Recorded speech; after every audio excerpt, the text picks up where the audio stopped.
So chapter 10 of Nectar of Devotion is titled as Techniques for Hearing and Remembering. Techniques for Hearing and Remembering. So this is a very interesting section.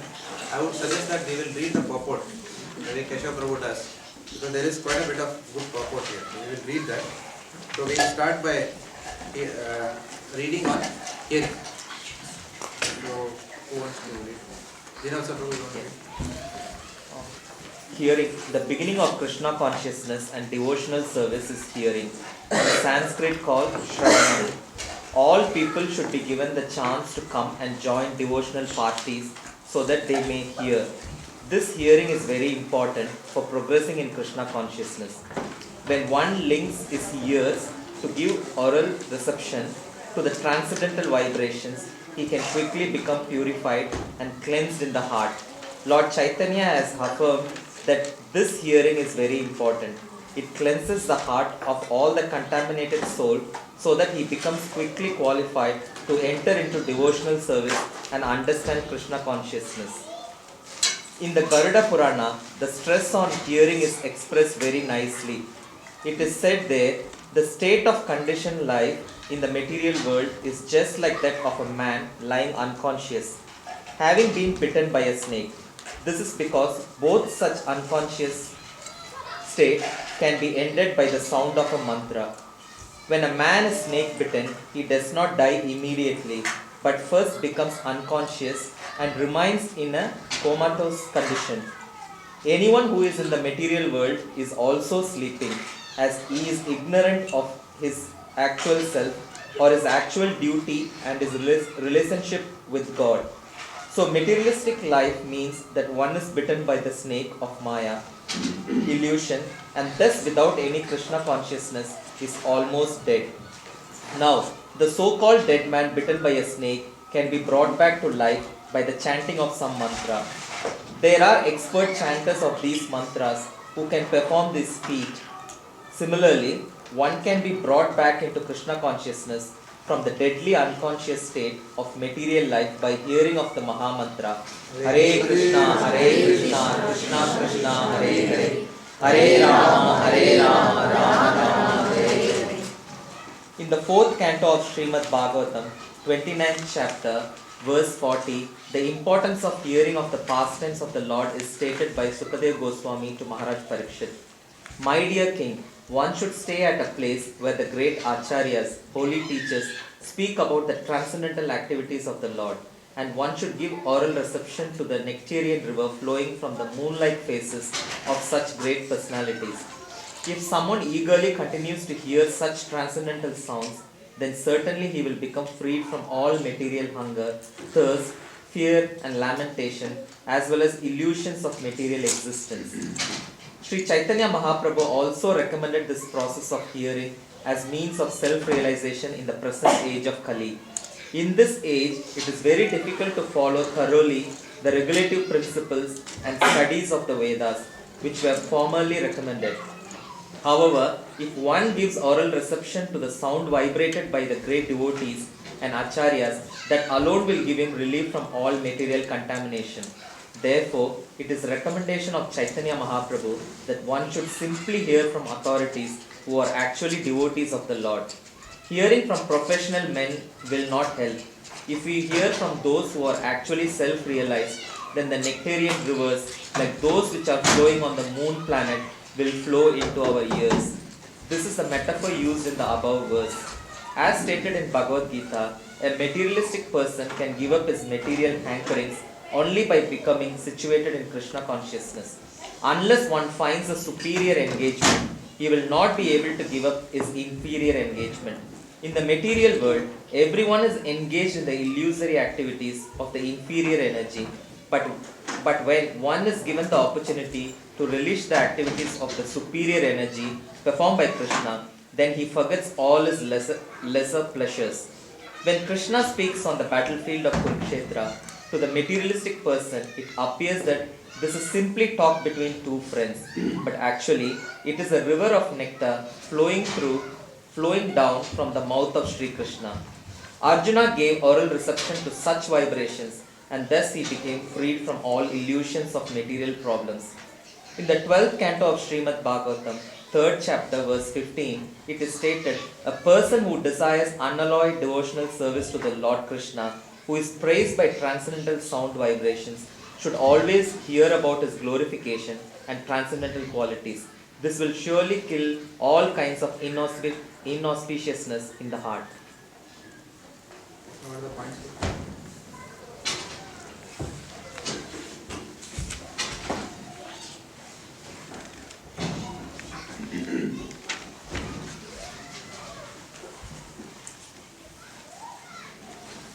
Beginning of devotional life is through hearing. And Chaitanya also mentioned that you, in our initial stages, we learn a lot more if we hear than doing our activity, for example.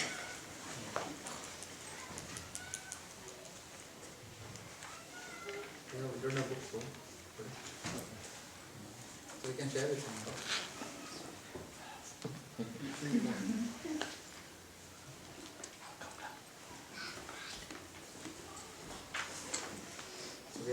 We just read the paragraph on hearing.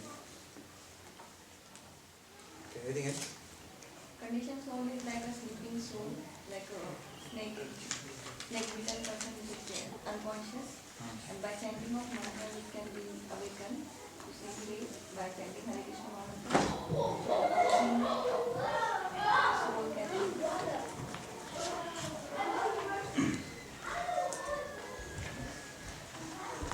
So the example which Prabhupada is giving is somebody has been bitten by a snake and then he has to be revived by chanting the mantra.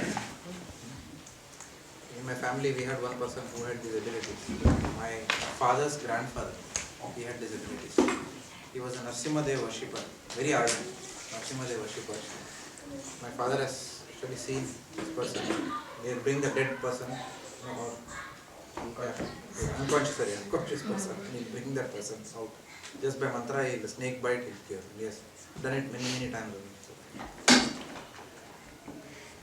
Now, so in this example, person is bitten by snake, person is lying down, mantra is being told, and person wakes up.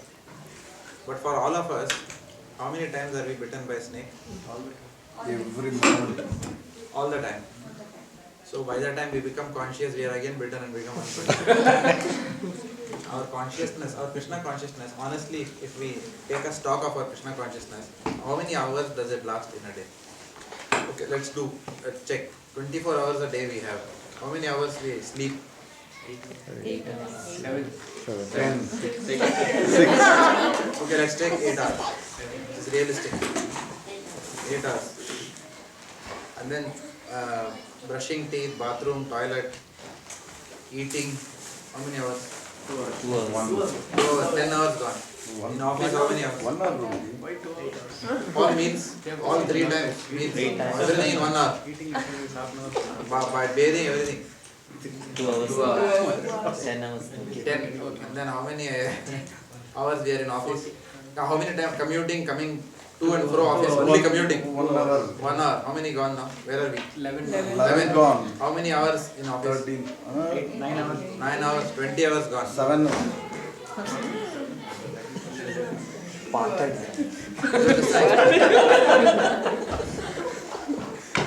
After that, discussing Prajalpa in the house, how many times? How many hours? 4 hours.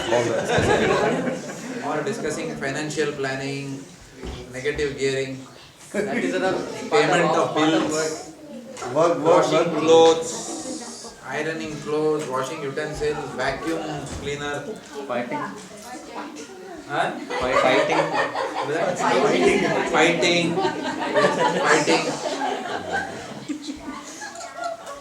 So how many hours in a day are we conscious?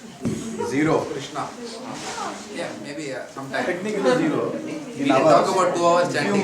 Probably 2 hours. 2 hours goes in chanting. Are we? Since nobody said that means there is something, we never talked about 2 hours and 24 hours is over. That means something is going, chanting is happening somewhere along with these activities. Clear now? Multitasking. Hare Krishna, Hare Krishna. What is happening? Yeah, Hare Krishna, Hare Krishna. एक minute पकड़ना, beat पकड़ना. Hare Krishna. Correct? This is how it is happening. Many times it can happen like that. Or it will go and late into the night. So we are unconscious for most of the day. So, Prabhupada is giving an example. Snake bite, Hare Krishna Mahamantra will awaken us. But because we chant all our 16 rounds in one shot in the morning, especially if we are chanting, that is the only thing we can rely upon to remember Krishna throughout the day. And if at all we have a habit of hearing during commuting to work, which frankly I am not doing nowadays. Somehow I lost that habit. So I am trying to hear at home now. If we have lost that habit, then pretty much it becomes very difficult to find any time outside of that to Here. We spend time and here. Dedicatedly. So, but hearing is the most important process. Without hearing, we will not be able to progress in Krishna consciousness. Today somebody had come and we were talking about the importance of somebody wants to get into preaching for the first time. So then fully trained Bhaktivedanta program. So what is the now?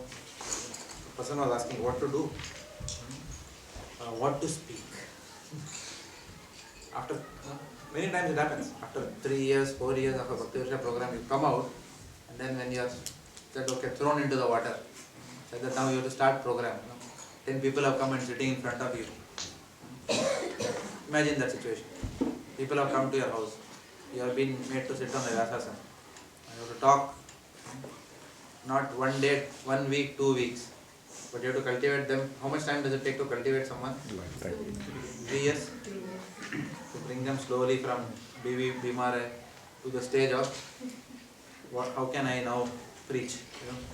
From right from that excuse stage to that responsibility stage. It takes 3 years like that. But for those 3 years, you have to keep on speaking to them, and they should not feel as if you are Repeating things. that also क्या हर time वही बोलते हैं. It has happened actually. It has happened in one of the Bhaktivedanta programs that the members slowly started leaving because they said that the person and the Bhaktivedanta had to close down. They said that the person is saying the same thing over and over again. What was the problem here? This person did not have a habit of hearing. Not only the habit of hearing, habit of regular hearing and regular reading. Regular reading and regular hearing is important. If we are thinking that we will do Bhaktivedanta programs by preparing for the class a day before we have to speak, that is a highly tactical model. It's not a very good way of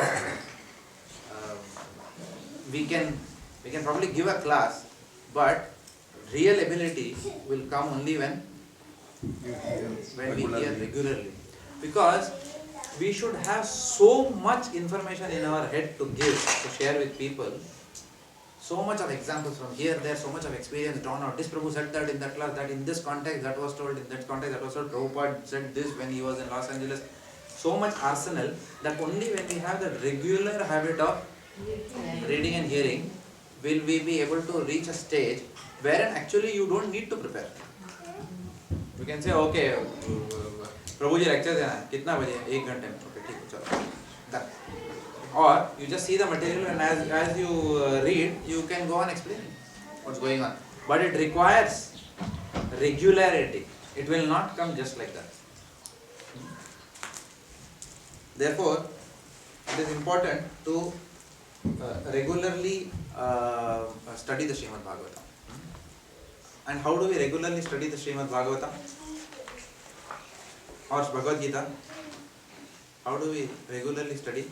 Under someone's guidance. Under someone's guidance, yes. Another way, Attend the Bhagavatam class or hear.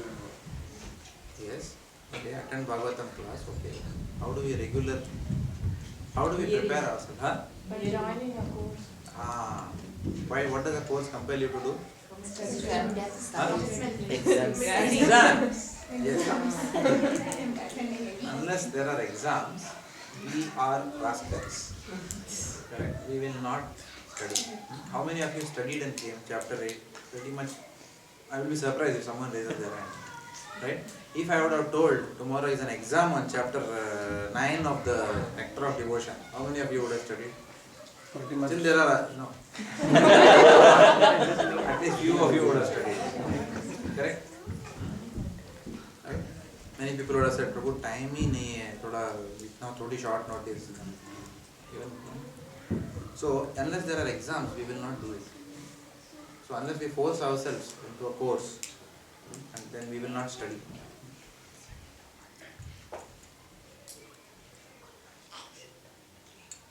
So to become empowered, to be able to inspire others in Krishna consciousness, then we need to have enough Data. enough information. Not only enough information, we should have enough of realization also. I am not saying we have that, saying that it is required. To the extent we have, we will be able to do. To the extent we don't have, then we will keep on, we will, it is like a car which is running and petrol khatam ho gaya, band ho gaya, car abhi band. Slowly the car is coming to a stop because it doesn't have any fuel now. We should keep on refueling ourselves with Sastri knowledge, because this is very important to do the service of, to do the Brahminical service of preaching or teaching. For both, it is very important. So that is from a preaching point of view. From a personal application point of view, then without good hearing, we will not have good chanting. It is not possible. It is not possible at all that somebody is chanting attentively and saying that, Prabhu, I am not hearing lectures. It is not possible. And it is entirely going to happen that if our hearing is down, our chanting will also be down. So, there is an interesting example I want to share which I was reading this morning. On that one, can I ask a question? Online. On that one, I just have a question. In our Bhaktivedanta book, there's a person, he's actually chanting 16 rounds from last at least 3 years. And he recently only started listening to the lectures, and that way he's not listening very well. And that always amazes me, and I always wonder how can he chant 16 rounds without listening to any lecture or without even having a devotee association. But he's doing it. Gaadi reserve mein rahega. It's quite possible. Car sometimes runs on reserve petrol also. Right? But it will run out soon. We cannot run marathon race like that. We can run probably 100 meters without hearing. Because the novelty of chanting is also there. No?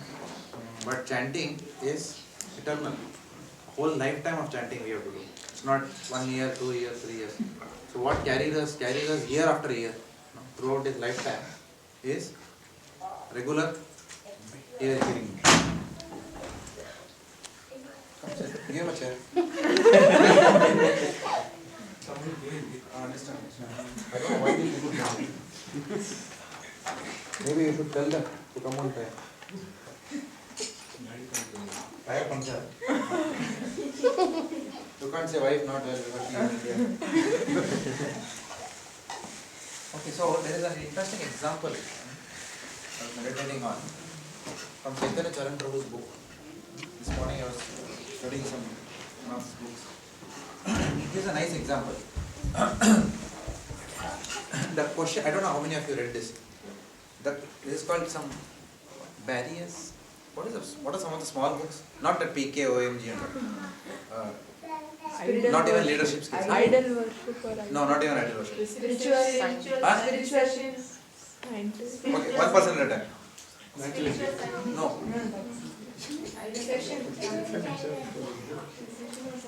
Forgot the name of the book. But anyway, in that book, huh? No, not leadership for the morning. So in that book, in the cover there are questions, 4 or 5 questions which are written. Maybe it's there in many books, but here it's the book where it is written how to improve faith in Krishna. That is on the cover of it. Huh? I remember seeing that. You remember the book? Yes, I'm talking about that book. So today morning I spent almost, it was interesting. Half an hour it took me to read his preface. It's only 2 pages, but it is so profound. To just think about why he wrote the preface, the way he wrote it. It was amazing. I suggest all of you just read the preface. You will get a lot of realizations from the preface he is writing. Why he wrote the book. That's one. But interestingly, the first question he is answering. The question asked of him is, why don't we enjoy Krishna consciousness always? The same question which we are discussing, maja nahi aa raha. Why are we not always able to enjoy Krishna consciousness? Because it is a fact, if we enjoy something, like I enjoy eating Puran Poli for example, nobody needs to force me. Prabhuji, minimum 2 you have to take every day, Brahma Muhurta also, if you wake me up and it's hot, it's being cooked, then I will wake up. No alarm is required. Something like that I'm saying. So if you like something so much, nobody needs to force you or sit in front of a fire yagya. I will eat 2 ice creams in a day. No, nobody needs to do all those things. It is because in Kali Yuga, we will not enjoy this process. That is why we are forced. Boss, I know that you will not enjoy this process. Therefore, I am telling you, you sit in front of the fire now and you take a vow that you will do 16 rounds every day. You don't need to do that for somebody who will enjoy that process. So, how to move from this stage to that stage? So, Chaitanya Swami Prabhu gives, it's an example which we have heard, but he puts it so nicely. He says that there are clouds. And then there is the sun. So he says that and this sun is the happiness that comes from Bhakti, the Sandarananda Visheshatma. Okay? In one sense, this sun is also the process of Bhakti. The process of Bhakti. The sun is also the result of Bhakti. So he is giving the sun analogy in many different dimensions. He is not writing it the way I am explaining, but this is a derivation in a very diagrammatic way. I was thinking how to construct this in a diagram. I was reading it. And thus this sun is also Krishna, God himself. He says that Krishna has made an arrangement on autopilot in this material world such that we have built up lot of karma over the previous many lifetimes. Now the arrangement is that by the Lord's arrangement, which means that the sun is shining on the water of karma. What happens? Water becomes clouds. Again, he has not written it in this way, but this is an analogy. So, what happens because of this? When the sun shines on water, clouds are formed. Right? This cloud, call it as mode of goodness, okay? Which is pretty transparent cloud. Light passes through it very nicely. This one is very thick. Light doesn't pass through this. This is mode of passion, but little bit it can pass through. And this is completely dark. No light passes through this. This is mode of ignorance. So when the sun comes through this, then what happens? Then we can realize it. Right? When it comes through this, what happens? To that extent, it's only partial. And when it comes through this, when this cloud comes in front of the sun, we don't experience anything. That is what he was saying. But the sun is there, the sunlight is also there. So he says, whenever this cloud is there, the cloud of the mode of goodness, then we will start experiencing really that bliss, Sadharananda Visheshatma. Of course, mode of goodness, not mode of goodness which is talking about charity and mundane charity. I am talking about mode of goodness, almost mode of transcendental goodness, in that sense. So in that cloud, that's why I wrote the word transparent. So otherwise, mode of transcendental goodness, there is no cloud. Mode of transcendental goodness means everything is coming through. But mode of goodness, it comes through quite a lot.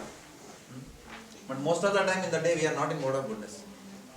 We are either here or here. That's why we calculated the number of hours in a day. Most of the time we are here. Working very hard, or sleeping, or fighting, or something.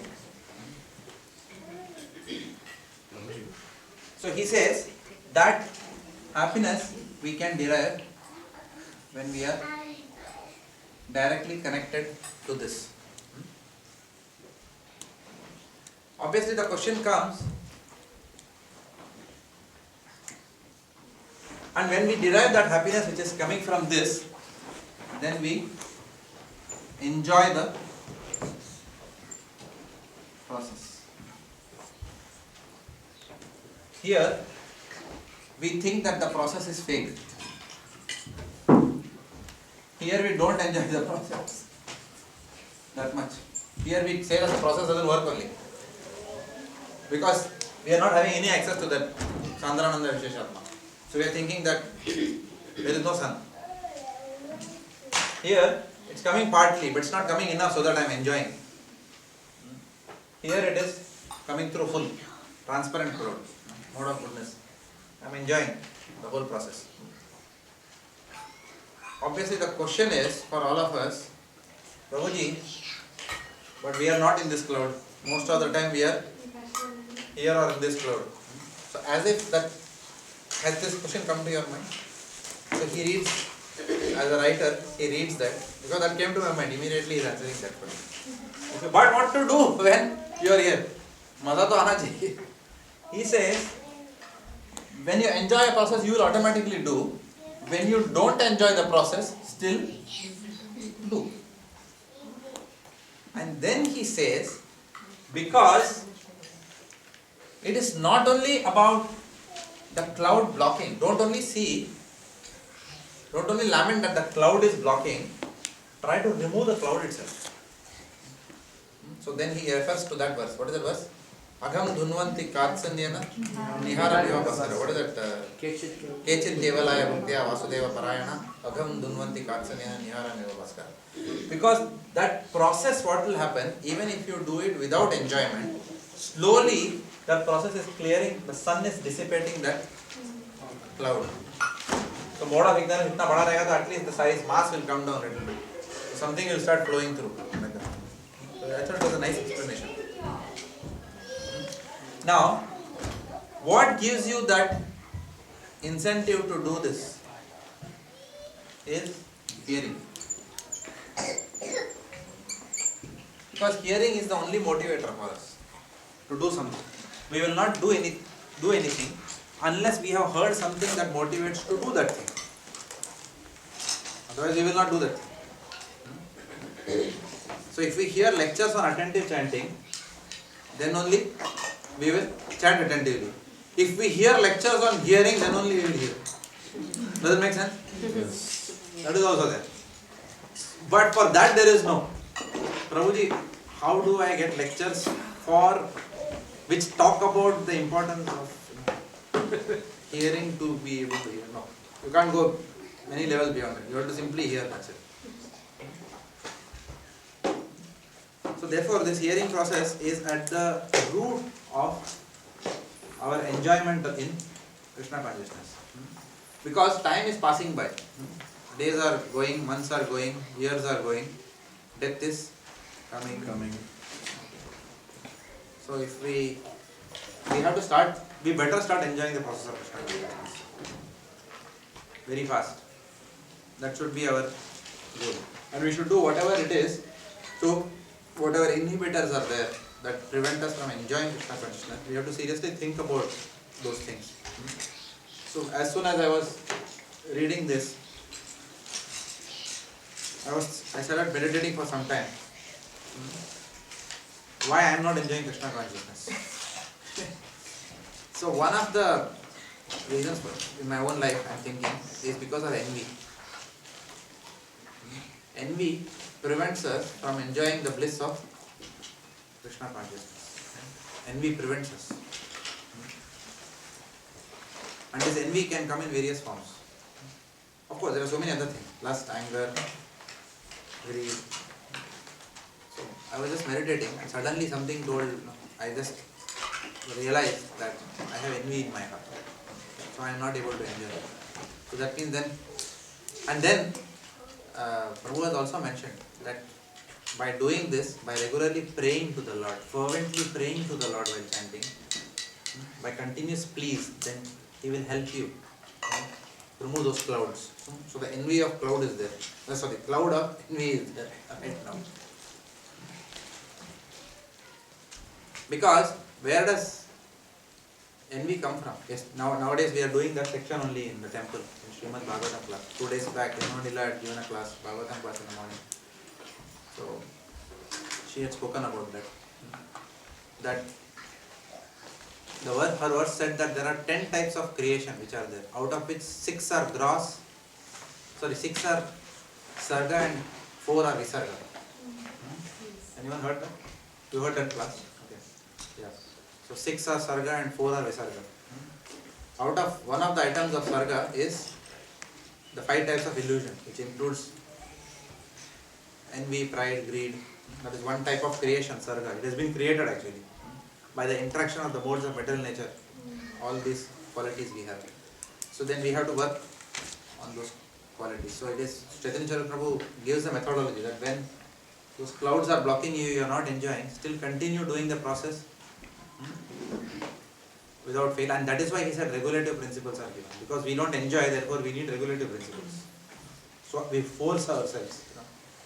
At least when we take a vow, then we forcefully abstain from generating further clouds in our life. So this hearing is very important. Just we saw the power of, I don't know how many of you heard yesterday's session. I came a bit late, but last 1 hour it was amazing. This morning's class was, I can't even describe in words. This morning, not only the Karna one, the Bhagavatam class which he gave. What a, tremendously inspiring it was. So that is the power of hearing from realized personalities. Power of hearing. So we should never underestimate. One thing we should never do is to stop hearing.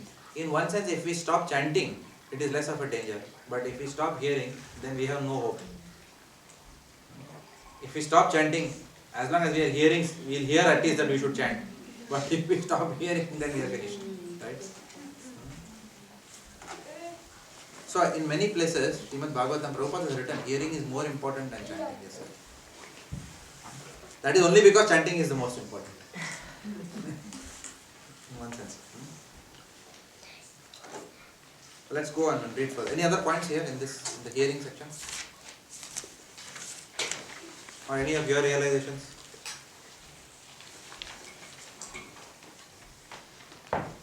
Madhuri, that was your only companion in hospital, right? Constant hearing. So such things can happen in life. When we are bedridden, we can't do anything. But we can definitely hear, which will sustain us. Here and Bhagavatam was my best friend. Bhagavatam was your best friend, yes. I remember even when we had come to the hospital, I remember that day we were discussing about which pastime was it? Bali Maharaj was doing that time. Yes. So it's very nice, Even in the hospital then, the atmosphere suddenly changes from a grim situation. Suddenly any atmosphere can become Vaikuntha where Krishna's pastimes are being discussed. And Chaitanya Charan Prabhu was telling that in today's Bhagavatam class also, just for those of you who did not hear his Bhagavatam class. How many of you did not hear Bhagavatam class this morning? He was mentioning that at the age of somebody asked, I think was it who asked a question? Mahatma Prabhu had probably asked that question. No? No problem. First question who asked? Vrindavan. I was not there. I was hearing from home, but I could hear it. Krishna's Yeah, lab. Krishna's lab, Vrindavan, right? Ah, Vrindavan lab. Yeah, That is that, Mahatma correct. Prabhu. Mahatma Prabhu only asked that. Second question was asked by Yamuna Lila on Swayambhuva Manu. I think. The voice I heard that. Yes. Third, somebody from Western Province. Dvijapitambar. Right, somebody like Western. On the news. No. Dvijapitambar. About the news And then fourth question. No. Only 3 questions. Vijay Pitambaru sounded like a Western devotee. Alright. So the first question which was asked of him was Brajavasis are Brajavasis on the lap of lap Krishna. of So beautifully, Prabhu answered that question. He said that we can be right in Vrindavan and not have anything to do with Vrindavan in that sense. He told it in a different way. I can't repeat the way he said, but we will be miles away from Vrindavan, but we will be in Vrindavan simply because of connection to Vrindavan through association of saintly personalities from whom we hear. Okay. So that means that much mahima or importance, power or importance is given to the process of hearing. So constantly we must keep on hearing. Otherwise, it's important from a personal application as well as from a preaching application for all of us. Okay. Next is expecting the Lord's mercy. Next potent item. We are still going through the 64 items. And who wants to read? Mataji, you want to read? Premataji, you want to read? Expecting the Lord's mercy.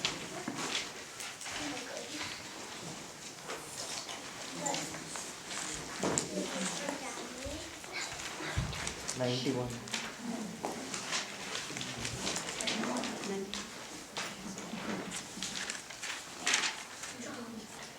the 10th canto, 14th chapter, verse 8, it is said, My dear Lord, any person who is constantly awaiting your causeless mercy to be bestowed upon him, and who goes on suffering the resultant reactions of his past mistakes, offering you respectful obeisances from the core of his heart, is surely eligible to become liberated, for it has become his rightful claim. This statement of Srimad Bhagavatam should be the guide of all devotees. A devotee should not expect immediate relief from the reactions of his past mistakes. No conditioned soul is free from such reactionary experiences, because material existence means continued suffering or enjoying of past activities. If one has finished his material activities, then there is no more birth. This is possible only when one begins Krishna conscious activities, because such activities do not produce reaction. Therefore, as soon as one becomes perfect in Krishna conscious activities, he is not going to take birth again in this material world. A devotee who is not perfectly freed from the resultant actions should therefore continue to act in Krishna consciousness seriously, even though there may be so many impediments. When such impediments arise, he should simply think of Krishna and expect his mercy. That is the only solace. If the devotee passes his days in that spirit, it is certain that he is going to be promoted to the abode of the Lord. By such activities, he earns his claim to enter into the kingdom of God. The exact word used in this verse is Daya Bha. Daya Bha refers to a son's becoming the lawful inheritor of the property of the father. In a similar way, a pure devotee who is prepared to undergo all kinds of tribulations in executing Krishna conscious duties becomes lawfully qualified to enter into the transcendental abode. Okay, so what are the points here?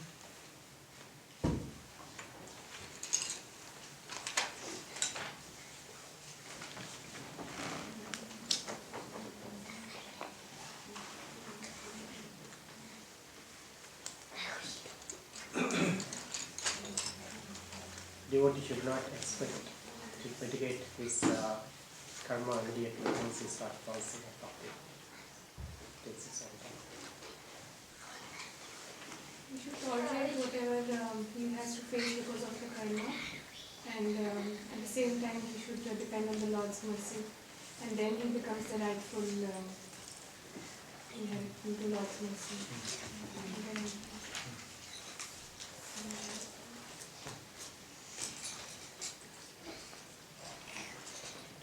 Rajkumar, any points? This is Brahma statement, right? Yes, this is Brahma statement from the 10th canto.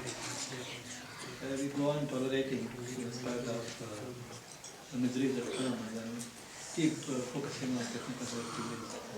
Then definitely one day we will be able to do that. Everyone knows the verse, no?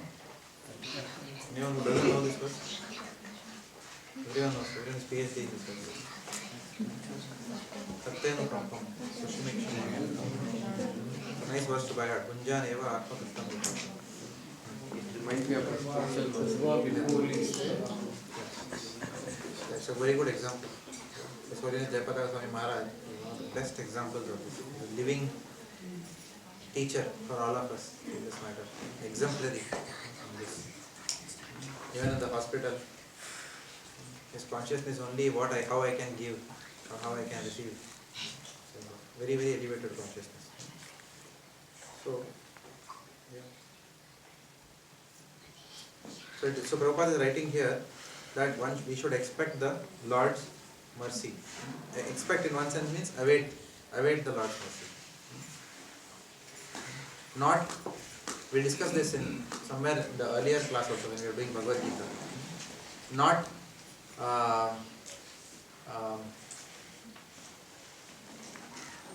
not demand and complain. Remember this? We discussed this. You submissively... Demanding and complaining is demonic. Yeah. Whereas we... Humble and patient. Huh? Humble and patient. Yeah. We can put a plea and we wait for the Lord's mercy, not demand from the Lord. So, Rupa Goswami also says in Nectar of Instruction, Utsahan Nishchaya Dhairya. So we have to be patient in getting the results in getting the fruits of our sincere efforts in chanting. How does that sound? Yeah? Do we expect mercy? Yes. Are we even sincerely doing the process? No. But it is said that even if you sincerely do the process and it still doesn't give you the results, then liberation becomes your rightful claim if you continue sincerely doing the process, despite all the problems. And sometimes we may realize we are not even begun. Even when life is good, we are not sincerely doing the process. Okay? And here it is said, even when life ke 12:30 baje ho, then also we do the process sincerely. And then liberation becomes the rightful claim. So even everything is hunky-dory, still we do not do sincerely. Because when life is very good, automatically the human mind is to make life even more good. Correct, no? Tell me one thing, if we have severe problems in our life, will we be standing at an auction? Hands up, if you have a serious problem in your life and your worry is which suburb should I invest in? When will we have that kind of outlook? Only when life is not so bad after all. I'm not against auctions or anything like that. I myself sometimes go, of course I've stopped now, but not because of pure devotional service, because it's unaffordable. That's why. Okay, but still I'm saying, when do we start worrying about all other things in our life? When the core life mein koi problem nahi, everything fit, everything pakka, perfect, no problem. But if we really have real problems in our life, some health problem, some relationship problem, some family problem, some job problem, then at that time the last thing that we are thinking of is how do we enjoy material world. No. So at that time we will become even more inward and then chant. So those are the moments that are the opportunities for us. Go back. So here it is mentioned that even in such situations, usually there are two options. One is we become more focused or we lose our faith. So here it is said that without losing faith, amidst all these challenges, if one still perseveres, thinking that I deserve even more, and it's very easy to say this. It's very easy to say this, but do we ever think like that? When we No. are given sufferings, Lord, I deserve even more than this. But you have only given me this much. So it's very easy to theoretically explain all these things, but it's very difficult to live this actually. So sometimes I feel unqualified that I have to speak all these things, but I have to do it because unfortunately, not unfortunately, unfortunately for you, I have got the fortune of studying this to be able to facilitate this class, but frankly these are all well beyond at least my limited realizations. These verses. Bhaktivedanta Maharaj. We can only read it and then think that okay, someday aspire to be like that. So Holiness Bhaktivedanta Maharaj was also in this mood towards his mid-life. Yes. See here, see the beauty here. That is one level above this. So Jayapataka Maharaj's example or Bhaktivedanta Swami Maharaj's examples are one level above this. Here it is saying, despite your problems, you go through paying obeisances, saying that I deserved worst, and then liberation becomes your rightful claim. That is a different consciousness where you say, you give me all the problems of the material world, let me suffer, so that others are delivered. That is a different, one level above this. That level, we can only, let all the problems of the world come upon me. So that Jesus Christ mood or Bhaktivedanta Swami Maharaj mood or Jayapataka Swami Maharaj mood. Jayapataka Swami Maharaj is also not that, he is saying that, okay, Lord, I deserve more, but you have given me this. He is not even that, but he is too busy preaching to even think of his problems. Right now also he is thinking how to deliver the nurse from the cycle of birth, disease, old age and death. So that is prema level. This is still liberation is the rightful claim.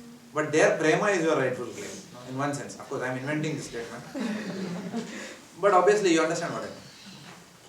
That is love. When you have pure love of Godhead, then you are completely external. It doesn't matter what is going on around you. You are enjoying. There are no clouds. You are in Sandharananda Visheshatma. You can't breathe, but who cares? Krishna Consciousness process. I want to give. This process is so wonderful. Nurse, take it. 1 minute before I breathe. 1 minute. I can't breathe, but right now I am breathing. Take it fast as I am breathing. It's almost like that. That is the mood. The moment he comes to consciousness, he wants to give something. It's like that. So, this is amazing. So, we are fortunate that we are living in a day and age when such acharyas are there. So, that is expecting the Lord's mercy. Next is remembrance. Who wants to read? Kavya, you want to read? Remembrance.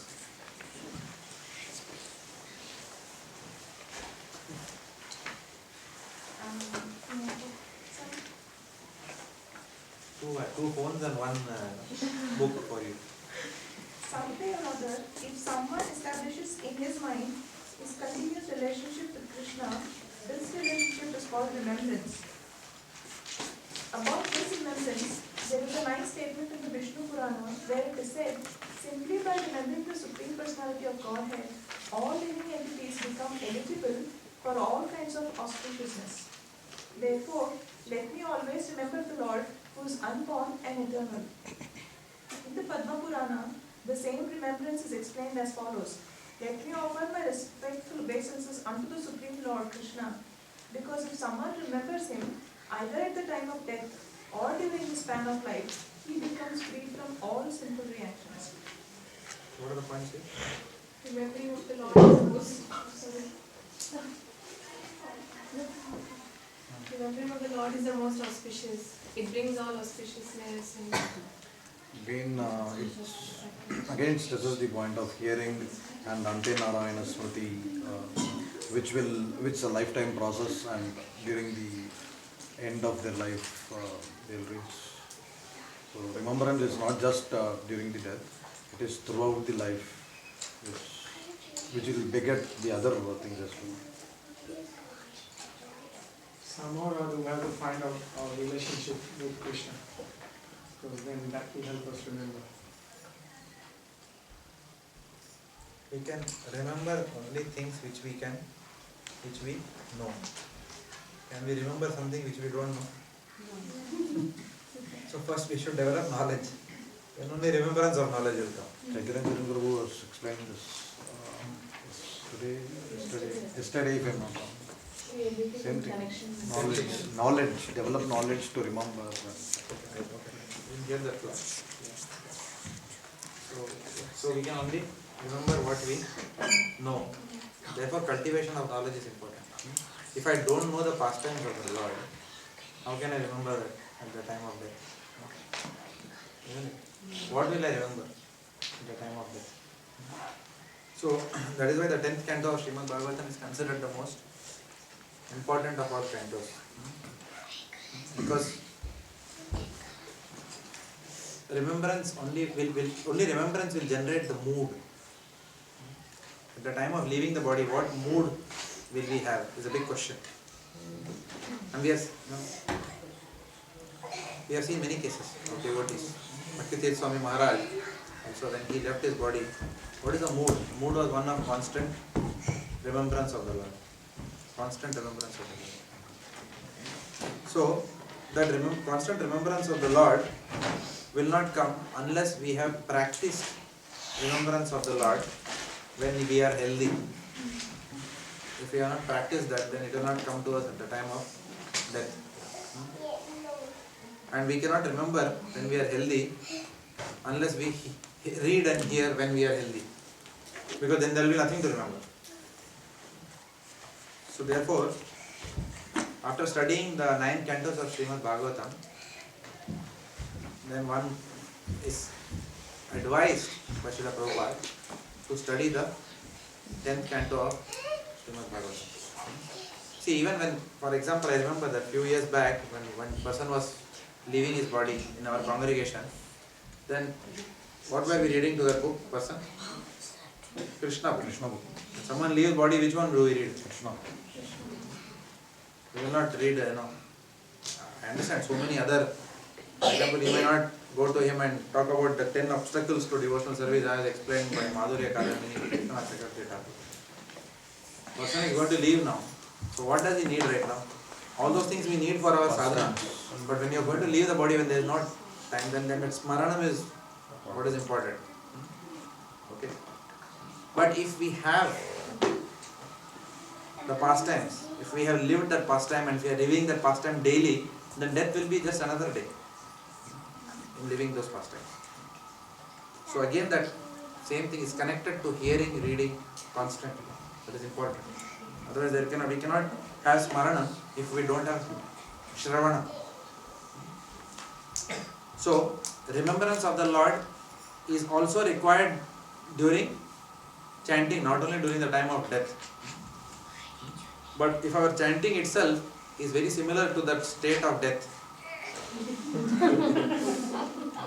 where in an unconscious state we are chanting. So if there is no hearing, then chanting will be like that. If chanting is like that, then there is no mercy that will flow also. If there is no effort, there will be no mercy. When there is no mercy, there will be no remembrance. Because, what is that verse? 15.15? Sarvasya jnana vriddhi sannivishtam mattah smriti jnanam apohanam vedaischa sarvai rahameva vedya vedanta krit vedavid devachanam. So, remembrance, thought. What is that? For remembrance, forgetfulness, everything comes from me, the Lord says. So, which means what? Remembrance, who has to give us? Krishna. And when we can't remember, what is the hope that we will remember? Krishna's mercy. How will we attract that mercy? Only with endeavor. When will we endeavor? Only when we hear. Only when we hear will we endeavor to chant japa. So everything is connected. So this whole thread is connected. That's why Prabhupada is starting with hearing here. If hearing is damadol, everything is damadol.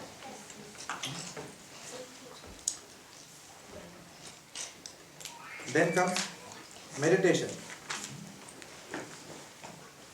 Who wants to read meditation? Meditation means to engage the mind in thinking of the form of the Lord, of the qualities of the Lord, of the activities of the Lord, and of the service of the Lord. Meditation does not mean anything impersonal or void. According to Vedic literature, meditation is always on the form of Vishnu. In the Narasimha Puran, there is a statement about meditation on the form of the Lord. It is said that meditation focusing on the lotus feet of the Supreme Personality of Godhead has been accepted as transcendental and beyond the experience of material pain and pleasure. By such meditation, individual who is grossly miscreant can be delivered from the sinful reactions of his life. In the Vishnu Dhamma, there is a statement about meditation on the transcendental quality of the Lord. It is said, persons who are constantly engaged in Krishna consciousness and who remember the transcendental qualities of the Lord become free from all reactions to sinful activities. And after being so cleansed, they become fit to enter into kingdom of God. In other words, no one can enter into kingdom of God without being freed from all sinful reactions. Sinful reactions can be avoided simply by remembering the form, qualities, pastimes, etc. of the Lord. In Padma Puran, there is a statement about remembering the activities of the Lord. A person who is always engaged in meditation on the sweet pastimes of wonderful activities of the Lord surely becomes freed from all material contaminations. Okay. Meditation on executing devotional service. In some of the Puranas, the evidence is given that if someone is simply meditating on devotional activities, he has achieved the desired result and has seen face to face the Supreme Personality of Godhead. In this connection, there is a story in Brahma Vaivata Puran that in the city of Pratishtanpur in South India, there was once a Brahman who was not very well to do, but who was nevertheless satisfied in himself, thinking that because of his past misdeeds and by the desire of Krishna, he did not get sufficient money and opulence. So he was not at all sorry for his poor material position, and he used to live very peacefully. He was very open-hearted, and sometimes he went to hear some lectures delivered by great realized souls. At one such meeting, while he was very faithfully hearing about Vaishnava activities, he was informed that these activities can be performed even by meditation. In other words, if a person is unable to actually perform Vaishnava activities physically, he can meditate upon Vaishnava activities and thereby acquire all of the same results. Because the Brahman was not very well to do financially, he decided that he would simply meditate on grand royal devotional activities, and he began this business firstly. Sometimes he would take his bath in the river Godavari. After taking his bath, he would sit in a secluded place on the bank of the river and by practicing the yoga exercise of pranayams, the usual breathing exercise, he would concentrate his mind. This breathing exercise is meant to mechanically make the mind fixed upon a particular subject. That is the result of breathing exercise and also of the different sitting postures of yoga. Formerly, even quite ordinary persons used to know how to fix the mind upon the remembrance of the Lord. And so, the Brahman was doing this. When he had fixed the form of the Lord in his mind, he began to imagine in his meditations that he was dressing the Lord very nicely in costly clothing, with ornaments, helmets and other paraphernalia. Then he offered his respective obeisances by bowing down before the Lord. After finishing the dressing, he began to imagine that he was cleaning the temple very nicely. After cleansing the temple, he imagined that he had many water jugs made of gold and silver, and he took all those jugs to the river and filled them with the holy water. Not only did he collect water from Godavari, but he collected from the Ganges, Yamuna, Narmada and Kaveri. Generally, a Vaishnava, while worshipping the Lord, collects water from all these rivers by mantra chanting. This Brahman, instead of chanting some mantra, imagined that he was physically securing water from all these rivers in golden and silver water pots. Then he collected all kinds of worshipful paraphernalia, flowers, fruits, incense and sandalwood pulp. He collected everything to place before the deity. All these waters, flowers and scented articles were then very nicely offered to the deities to their satisfaction. Then he offered arati, and with the regularity principles he finished all these activities in the correct worshipping method. He would daily execute similar performances as his routine work, and he continued to do so for many years. Then one day the Brahman imagined in his meditation that he had prepared some sweet rice with milk and sugar and offered the preparation to the deity. However, he was not very satisfied with the offering because the sweet rice had been prepared recently and it was still very hot. This preparation, sweet rice, should not be taken hot. The cooler the sweet rice, the better its taste. So because the sweet rice was prepared by the Brahman very recently, he wanted to touch it so that he could know whether it was fit for eating by the Lord.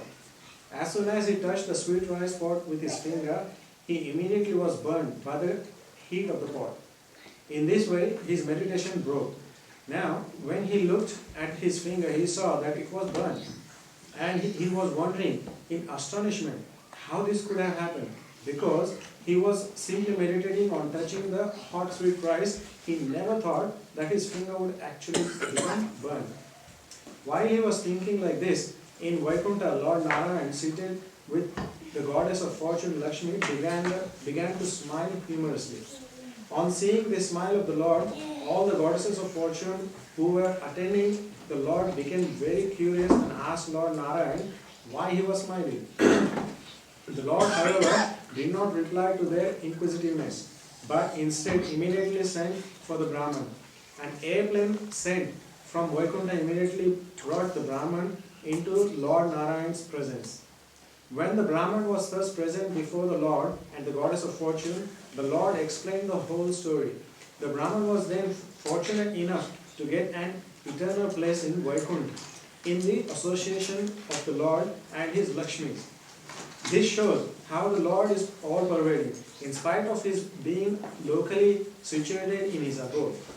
Although the Lord was present in Vaikuntha, he was present also in the heart of Brahman when he was meditating on the worshipping process. Thus, we can understand that things offered by the devotees, even in meditation, are accepted by the Lord and they help one achieve the desired result. A nice pastime. What are the points? Encouraging Manasana. Encouraging Manasana. It's less expensive also. And doing service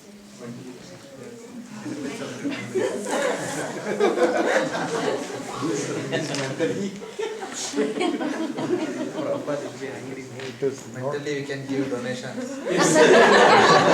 Mentally you can receive salary. Mentally they will give salary. Mentally we can receive salary. That is not spiritual. Donation is spiritual.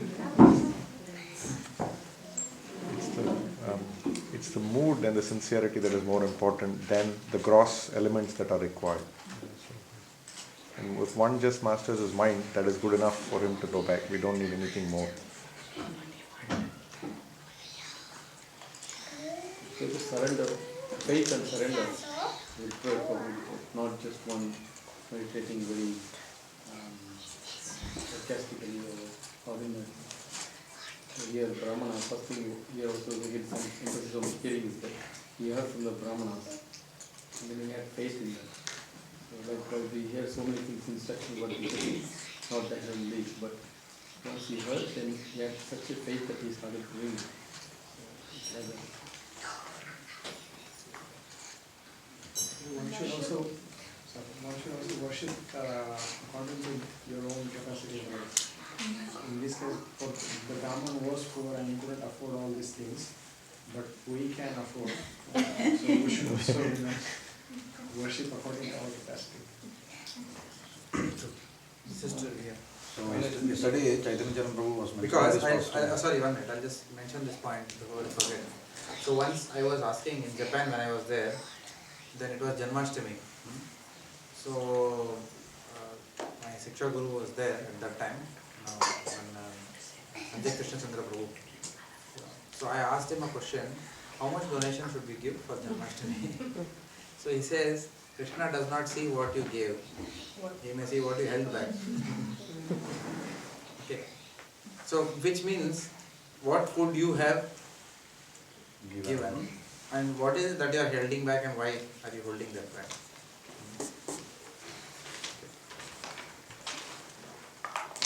Sorry, you had a question? No, I was just trying to I was just trying to say this. Chaitanya Prabhu was mentioning the same pastime yesterday. How to parent your, convert your mind to parent. Intelligent is a parent. So he was just using this and how to make this a style to control the mind as such and fix it on the lotus feet of the Lord. Has that been uploaded? That lecture? It was recorded yesterday though. So I missed. I came at 8:30. Prabhu has been at Bhakti Vriksha. Huh? We had Bhakti Vriksha. You had Bhakti Vriksha yesterday. In his website it's uploaded, is it? Because he records with his laptop, so that Immediately. immediately. Oh, I know. So today morning Bhagavatam and everything is on. Is all there. In all these points he mentioned Sorry, 1 minute. How do you differentiate? I can't hear everyone. 1 minute. How do we differentiate imagination to this meditation? How do we differentiate imagination to this? To the meditation that we have discussed. It is not imagination. Or Imagination is desire, whereas this meditation is actual service. Imagination means I will do. But here it is not I will do. Here I am doing mentally. It's not imagination. From It is the a core of service. your heart, that is. Manasa puja is called. It is service. I mean, just to add to that, from the core of your heart, then just not imagining something, but imagining from not people. only mental. Even if you see, in one sense, Narottam Das Thakur's, what is that? Radha Krishna Pranamo Mora Yugala Kishore.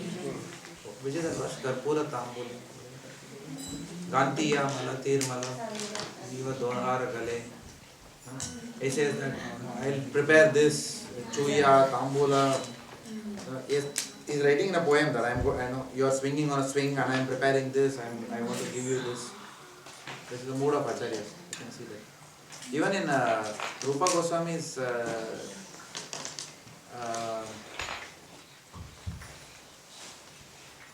lifetime also we see when he apparently offends. He doesn't offend anyone, but one of the person takes offense because the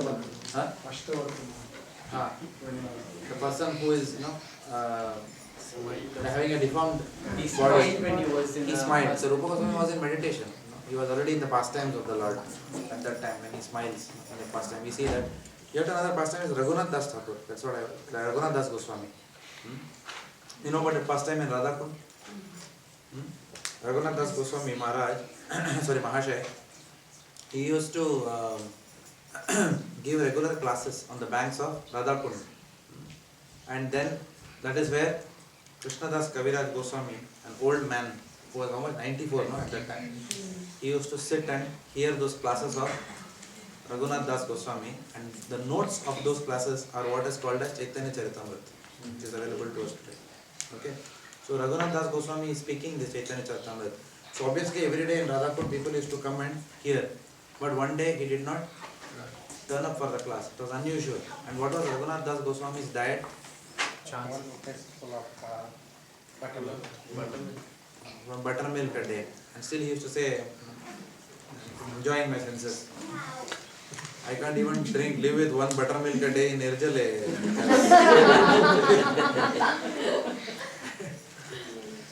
So that was his daily diet. And then one day he did not turn up. So the physician was called, and physician went inside and came out and said what? He has had too much indigestion due to overeating. And then who will believe? Raghunath Das Goswami overeating. So therefore, Raghunath Das Goswami, they asked him, he came out and then said that no. Because otherwise, and Raghunath Das Goswami will not talk about his ecstasies, but then otherwise people will think the physician is wrong. So he says it's correct actually. I overate. What did he overeat? In his Manasa Puja, he prepared something. For Radharani had asked him to prepare sweet rice. So he prepared, and then he, after the Lord has had, Radharani had, then he is partaking the prasadam, and in ecstasy he ate, and then doctor came and checked, and he is having indigestion. This is pure bhakti. This is beyond our understanding.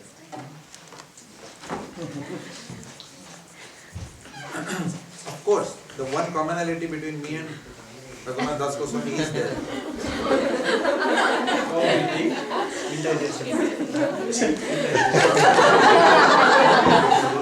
Meditating on it's not a commonality. It's a joke. I sometimes do meditate on them. Prasada. 16th round and Ramanila is cooking in the kitchen and then Prasada after finishing the round. क्या बना है? Pancakes. Okay, Hare Krishna, Hare Krishna. And I've already enjoyed thousands of times. Before I actually sit for eating, not while I'm chanting. So that's not a similarity. I'm just saying. Okay. So that is ending chapter 10. Okay. Anything on any points? We'll move on. Chapter 11. Aspects of transcendental service.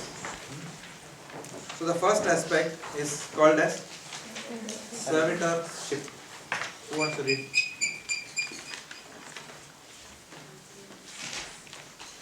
Somebody read. You read Demonstration. Did you read today's Bhagavad? Servitorship. In the opinion of the karmis, fruitive workers, offering the results of karma is called servitorship.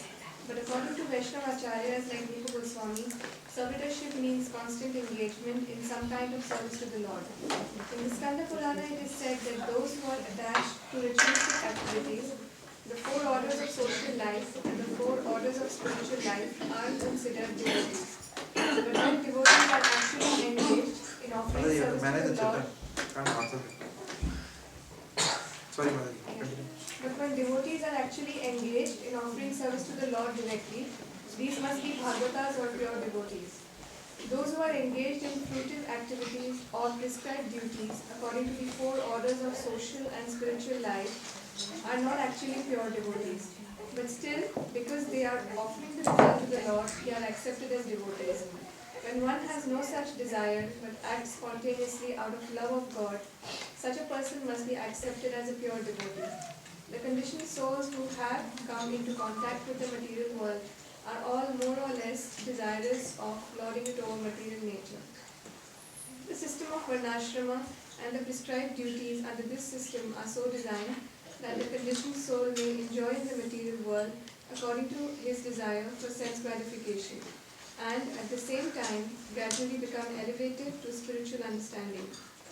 Under these prescribed duties of Varna and Ashrama, there are many activities which belong to devotional service in Krishna consciousness. Those devotees who are householders accept Vedic ritualistic performances as well as the prescribed duties of devotional service, because both are meant for satisfying Krishna.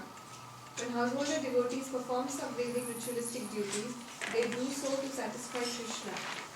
As we have previously discussed, any activity aiming at satisfying the Supreme Personality of Godhead is considered devotional service. Srila Rupa Goswami describes one who is fit for becoming engaged in devotional service. He says that who are neophytes and who have developed a little love of Godhead are not interested in the activities of sense gratification in proportion to their devotion. But if there is still some attraction for sense gratifying activities, then the result of such activities should be offered to Krishna. This is also called engagement in the service of the Lord, with the Lord as the master and the worker as the servant. In the Naradiya Puran, there is a statement of how this servitorship is transcendental. It is said there that a person who is constantly engaged in devotional service by his body, mind and words, or even a person who is not practically engaged but is simply desiring to be so, is considered to be liberated. What are the points?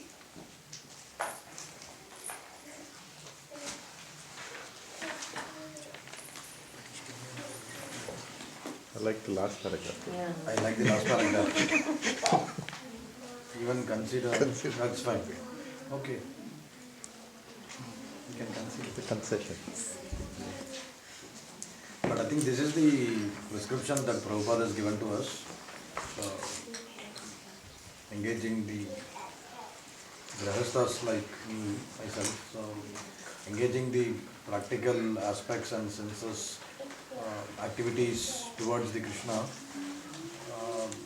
will turn to be a transcendental or will be a servitorship basically. I don't know how we can term that as transcendental. Is there a question? Yeah. Question is we are engaging our senses and activities towards Krishna and we are keeping this Krishna center. But how is that termed as transcendental? Transcendental means that which is beyond the three modes of material nature. So if anything- we are not, if the goal of, if our service is not done in a mode of ignorance, it means in a lackluster way, or if our service is not done in the mode of passion, which means we are, that is mode of passion, full of activity oriented. Mode of ignorance means lethargic. Okay, I'll come. 4:30 Mangala, doors have to open. 4:45 को खुलेगा कभी-कभी. No, that is laziness. Lethargic approach towards things. Mode of passion means too much activity oriented. So devotional, and then beyond these modes is the mode of goodness, or in this case, mode of transcendental goodness. So that is called transcendental. It's beyond these modes of passion and ignorance. Then it is transcendental. So it is why we are doing a particular service. That decides whether it is transcendental or not. Transcendental means what? That means it's beyond the modes of material nature. Modes of material nature gives us desires, material desires. Okay. So if I am doing a service with material desire, then it is not a transcendental. Okay. Definitely it will still get some benefit because the Lord is merciful.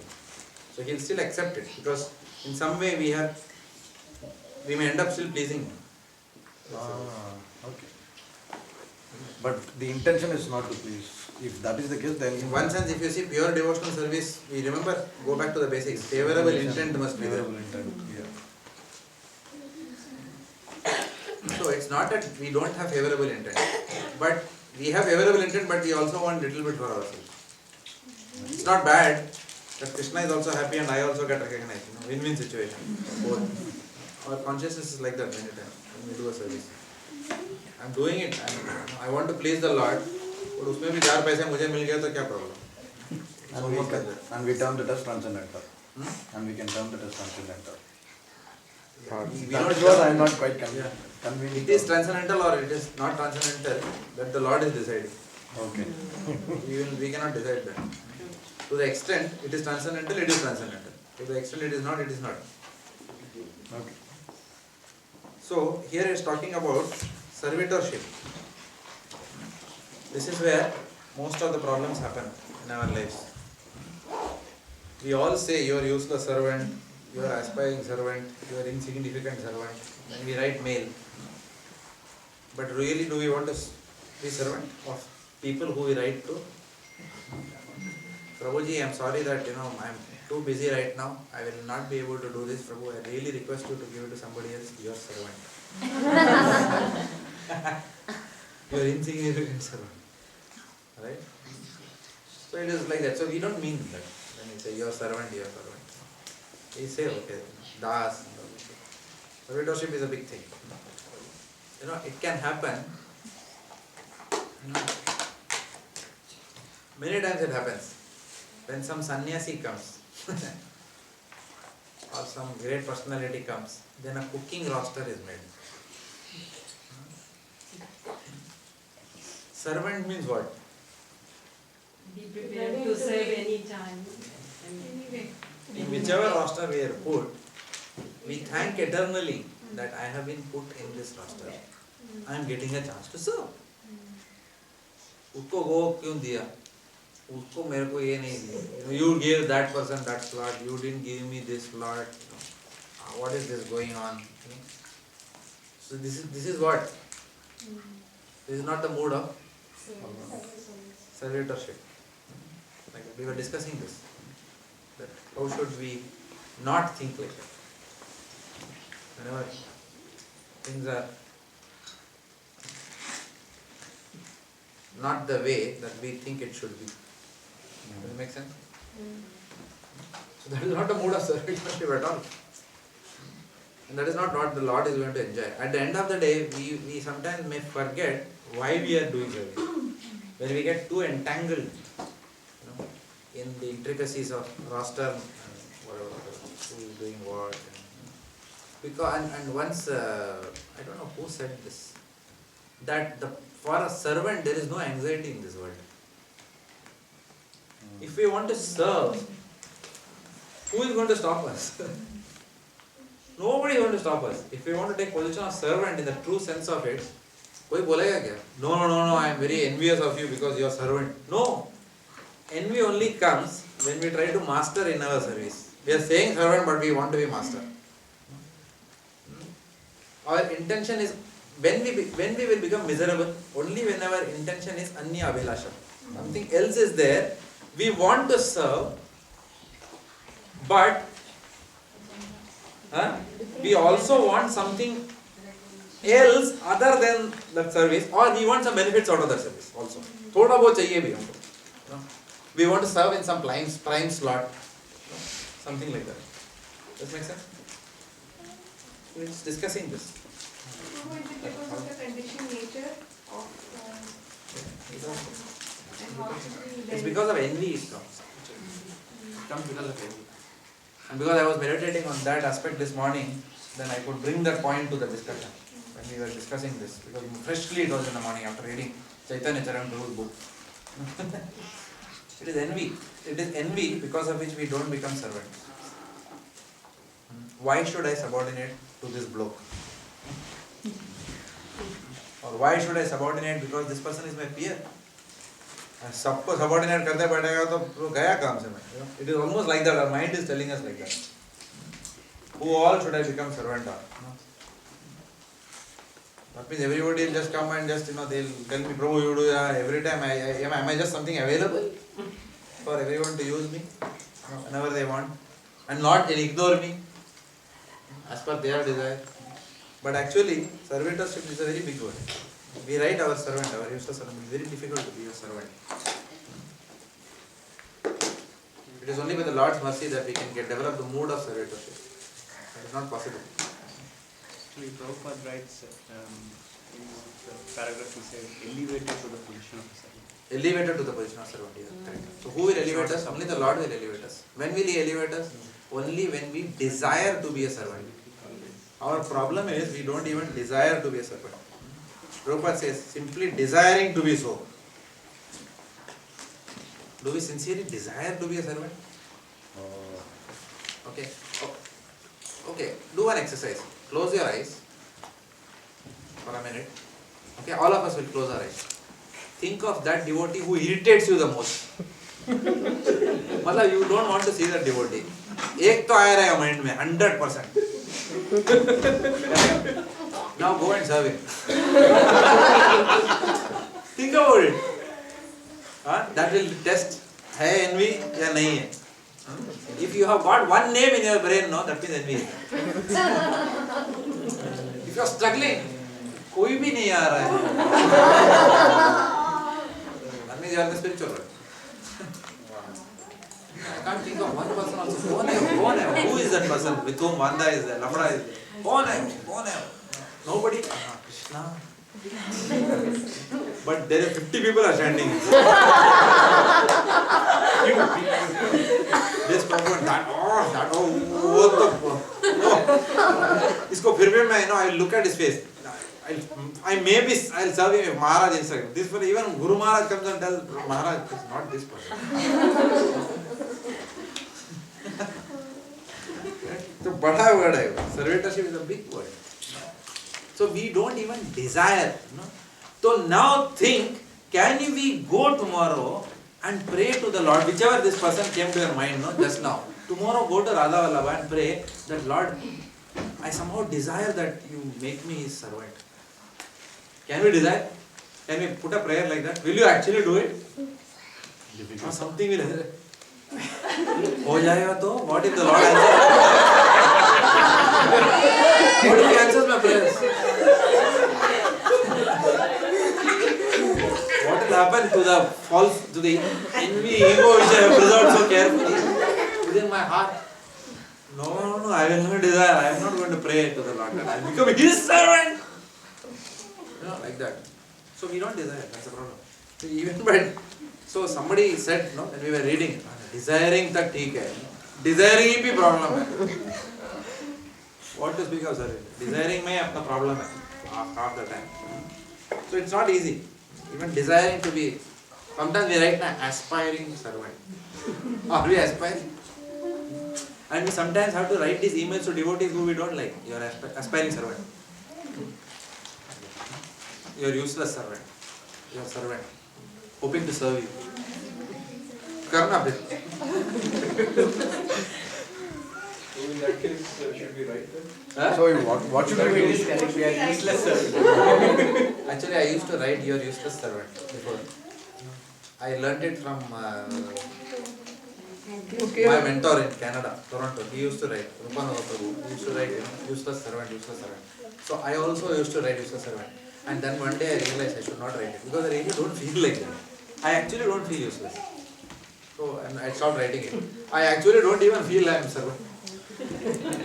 But then you still have to write. That's the protocol of writing. At least, then I heard somewhere, fake it till you make it. So at least when you remember that by writing your servant, at least bol bachan to ban, at least you are telling that I am your servant. You may not act. At least you are telling your servant to somebody. But then I stopped writing your useless servant because the other person may get too impressed if I write like that. Useless servant. No, I remember people typically come and say, at least many devotees have come. Prabhu, what Prabhu? If you are saying useless, Prabhu, where are we, Prabhu? They'll say that. And I heard it from so many devotees, then I stopped writing that. Because they think I am some kind of, very, I am like next Paramahamsa, who has descended of humility. I am writing useless servant, and they are actually taking it seriously and thinking that they are dealing with a very humble person. And I know I am such a rascal. So I stopped removing, I removed it, and useless nikal, you are servant, that's all. Nowadays I write YAS. That also I It's very difficult to write it. When you think about it, we are writing, being hypocritical in one sense. Doesn't mean we should not do it, but write your servant. You are insignificant servant. Some people write like that. Okay, are we really wanting to be insignificant? Very difficult to be insignificant. We need recognition. That's the problem. We cannot serve without recognition. We want to do justice to our ability, talent, so many things are there. Can we become insignificant servant? But that is the highest standard. Insignificant servant. Someone comes to the temple and they say our name, then we don't mind that they have never heard of us. कौन है ये? नहीं वही 25 साल से service कर रहे हैं. Which Prabhu? Never seen him like that. Just imagine if our situation was like that. Nobody knew. Nobody, we come in and nobody says Hari Bol to us. We are used to this, no? We can't come like nobody to the temple after some time. We expect all this. माता जी आजकल कुछ बोली ही नहीं हरि बोल प्रभु जी ने कुछ पूछा ही नहीं मेरे तरफ देख के भी मुंह फेर के गए like that. We have so many expectations when we come to the temple. But so we don't come into the temple with a pure mood of servitorship. Every time we walk into the temple, ask, are we really coming into the temple saying, इसको सर्व करो, इसको सर्व करो, इसको सर्व करो या उसको सर्व करो? How many of us come with that mood? Huh? How we come to the temple? प्रशांत चला गया? हाँ यार 9:30 हो गया. You are insignificant, sir. Actually, think about this. Think about that. That's a lot of time. Just meditating on ourselves. We will learn so many things about ourselves. We are an ocean of desires. We have so many desires.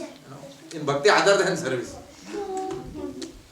Those material desires we have carried from our material life, we are simply wanting to enjoy them even within the community of devotees. That is the problem. Very big one. Servitorship. So what is it? Kamam cha da. What is it? Kamam cha dasye na tu kamya. 24 hours a day, Maharaj Ambarish had no other personal desire for sense gratification. Just imagine, the man is standing there, somebody cursed him, and I was thinking it over and over again, how can he do that? एक तो गाली दे के गया आदमी, बुलाया उसको खाने पे. If you actually talk खड़ा बोल, तेरे पे एक तो बुलाया मैं खाने पे, मैं तेरे लिए फास्टिंग भी किया, ऊपर से तू डेमन भी मेरे को मारना चाहा. और बाद में तू चाणा बना ऊपर जाके, वो तो विष्णु एंड चाणा बना तू उसके ऊपर, और किधर भी नहीं बोला तो बेशर्म के वापस मेरे पास. and मैं तेरे को दंडवत प्रणाम करूँ. Actually, this is the story of Ambarish Maharaj.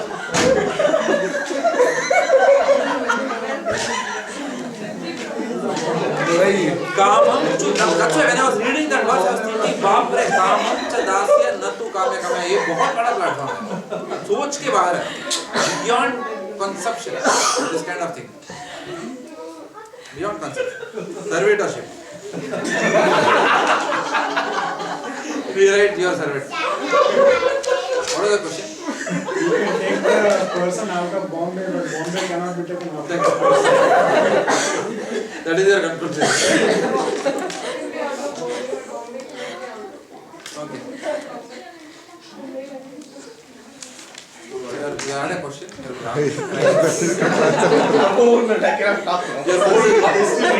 board of servitors. Okay. I'll ask that question. What does it mean if somehow or other, even for one day, if we think that we have no one in this temple, no one in this temple, like what we are discussing, without any expectations, and we think most for all other devotees are highly related. We think that way.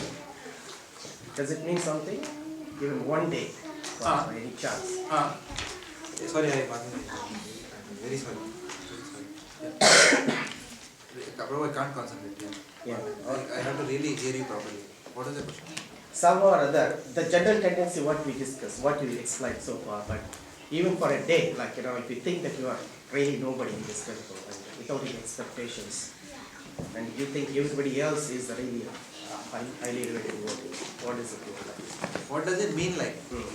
I don't. But generally we don't think that, right? I don't have good experience.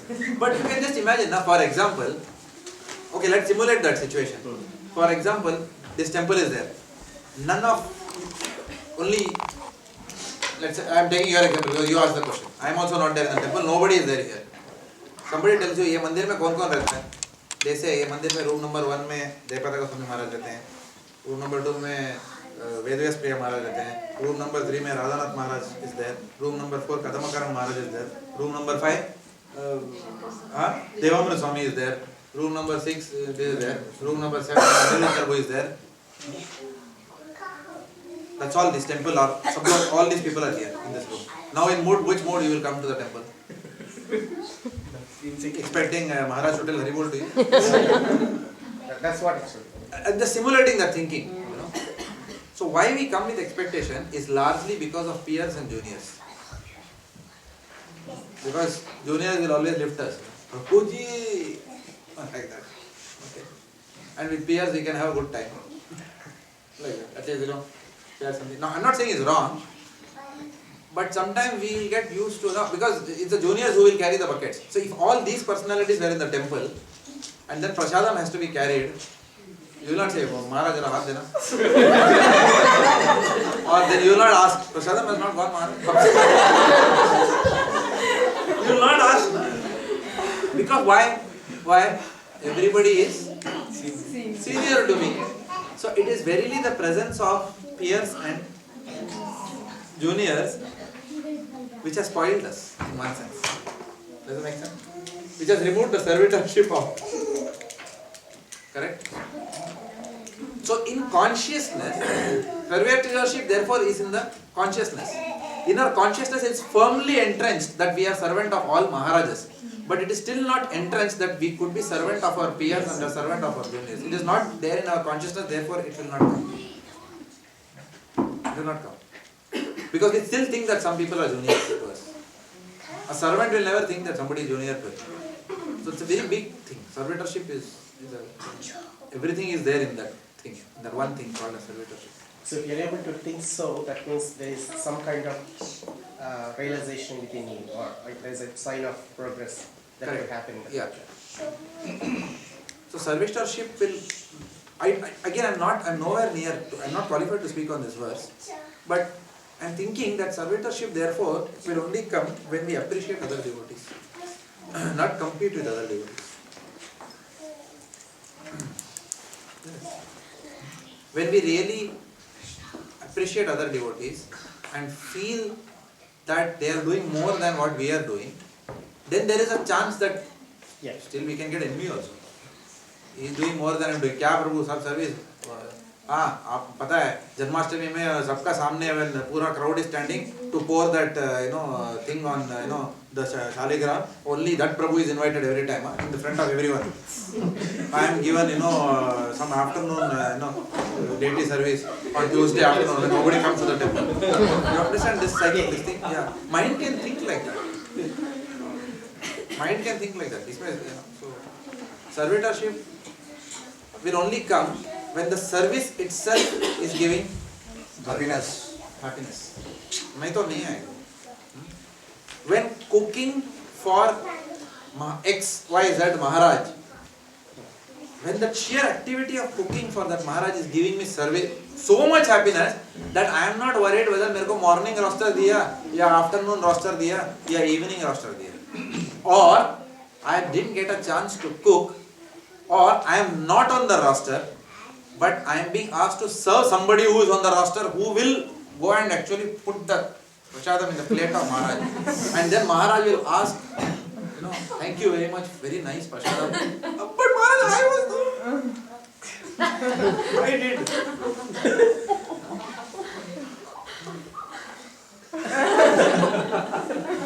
नहीं होएगा वो. Still, if you are happy, that is servitorship. महाराज ने खाया ना अच्छे से, बस महाराज को अच्छा लगा प्रसादम. Nobody knows that I cook. Then that is very difficult. And maybe not for everyone, but for me, I know it's very difficult. Little bit pretending is required. And that is where that envy, or is a meditation in the morning. I'm envious. Why do I always want my services to be visible? Why do I want my services to be visible always? Why my services cannot be visible? Or why is there an expectancy after a service at all points in time? Very difficult. I don't remember the lecture points, but there's a nice question answer by Chaitanya Prabhu also. Same, if devotees don't notice our service, or if our service goes unnoticed, how do we deal with? I don't remember the points. You don't remember the points, so you can next class hear and tell us. No, but like, or tell us where it is available. We will just on ISKCON Desire to. On servitorship, is it? Yeah. You just faith on Krishna, then it comes on under that. Yeah.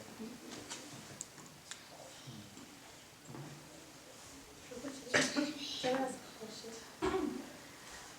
While, as you said, you being enthusiastic about serving, and at the same time you want to everybody get a chance to serve as well, you might feel that the service is not, because you want others to get a chance, you might not get a chance at all.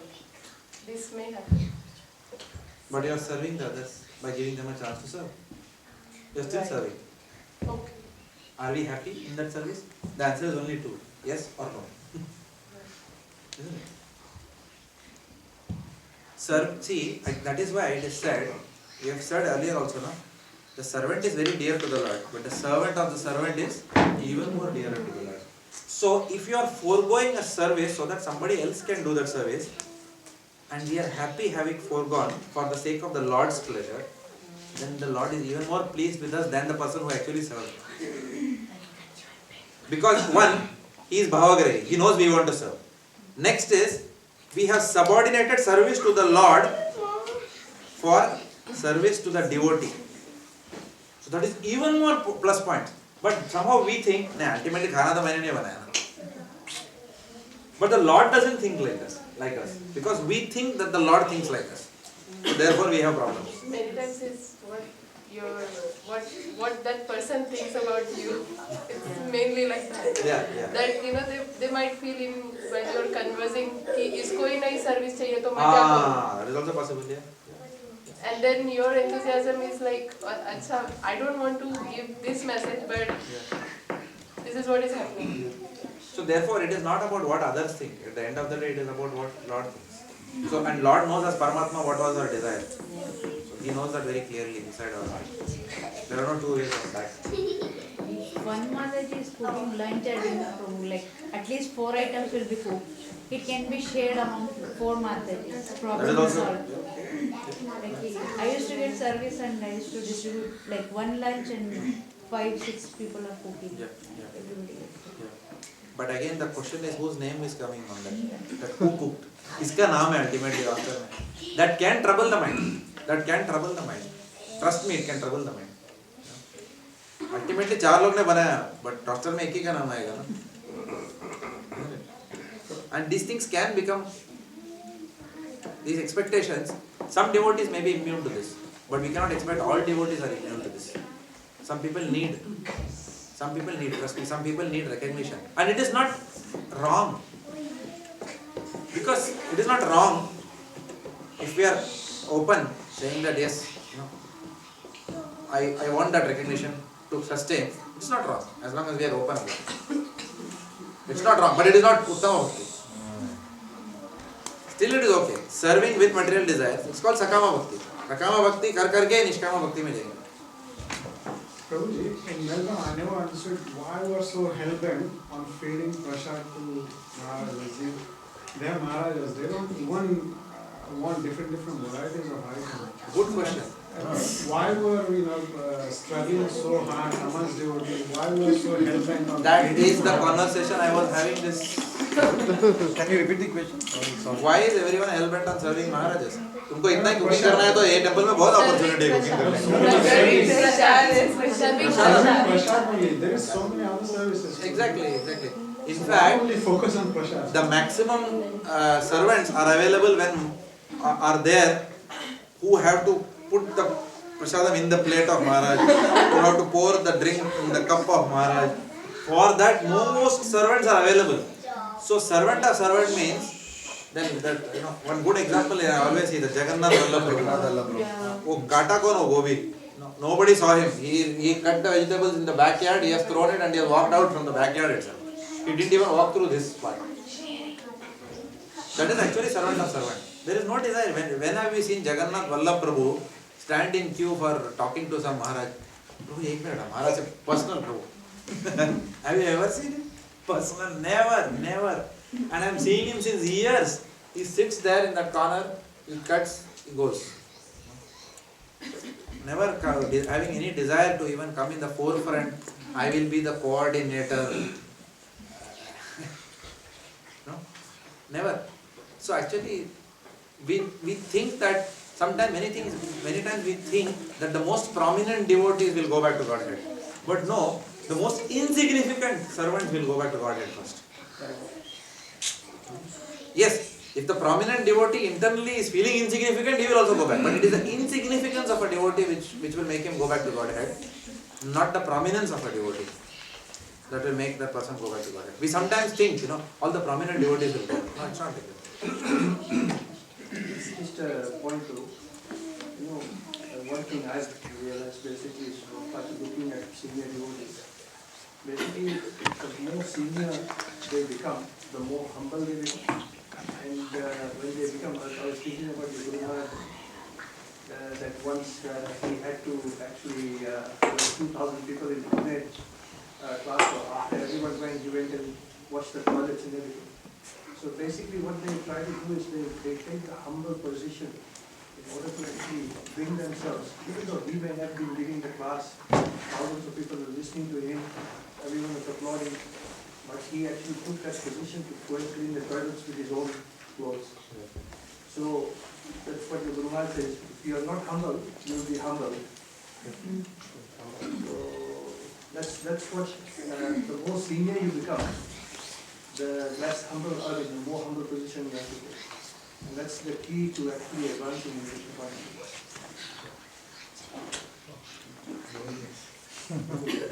Also, in the critics of service, when we talk about servant, also heard that it is the selfless mood that one has to develop.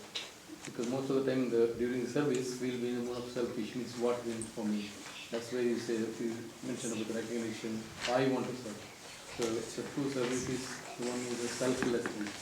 Like in the case of, I also remember our Mataji, and every Sunday, she comes, she does the aarti, and she distributes the fruit prasad. Yes. She tells Hare Krishna. She never expects anybody to tell back. Correct. So it is a selfless move to become a servant. So any service, you apply in all the explanation you did. Any service doesn't matter to me. It means we are in the selfless mode.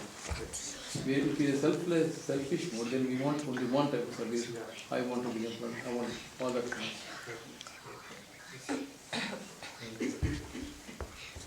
Is the time up? Let's stop here. The Prabhupada.